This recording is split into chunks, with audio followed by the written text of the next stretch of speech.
Thank you, Madam Speaker.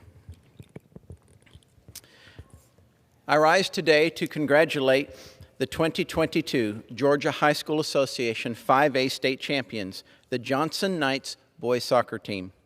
Last week, the Knights appeared in their 5th finals since 2014 and earned their 2nd state championship.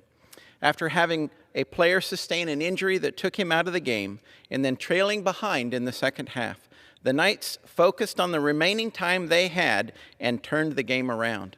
Fueled by adrenaline and filled with talent, these determined young men, led by Coach Frank Zamora, ultimately went on to defeat the St. Pius Golden Lions, boasting a final score of 4-2.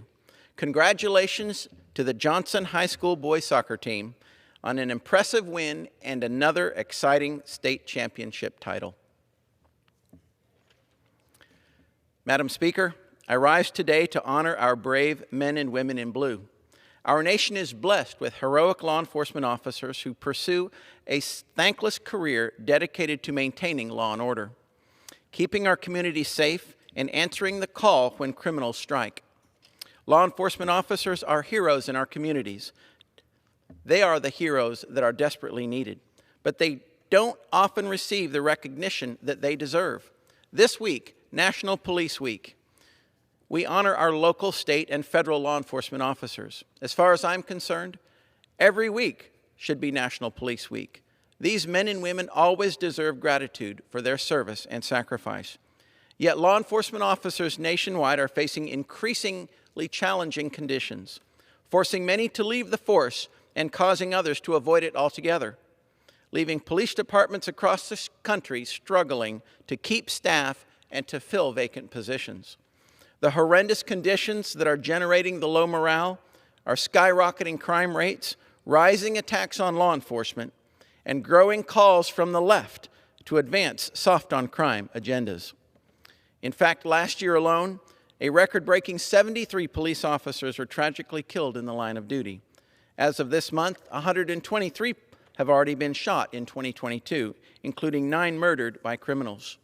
Unfortunately, my home district, Georgia's 9th, knows this horrific reality all too well.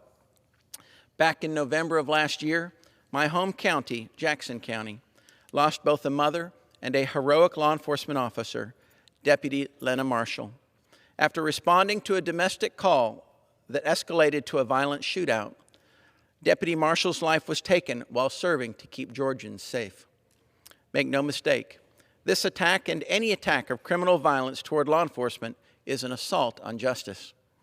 Despite the radical left's persistent efforts to disarm, demonize, and defund the police, policies that weaken law enforcement simply empower criminals, worsening the ongoing crime crisis.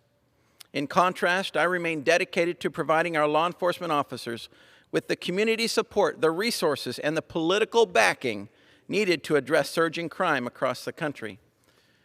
Undermining the authority of the heroes that protect and serve is despicable, which is why we continue the fight to ensure that all law enforcement officers are fully equipped in their mission to keep our communities safe.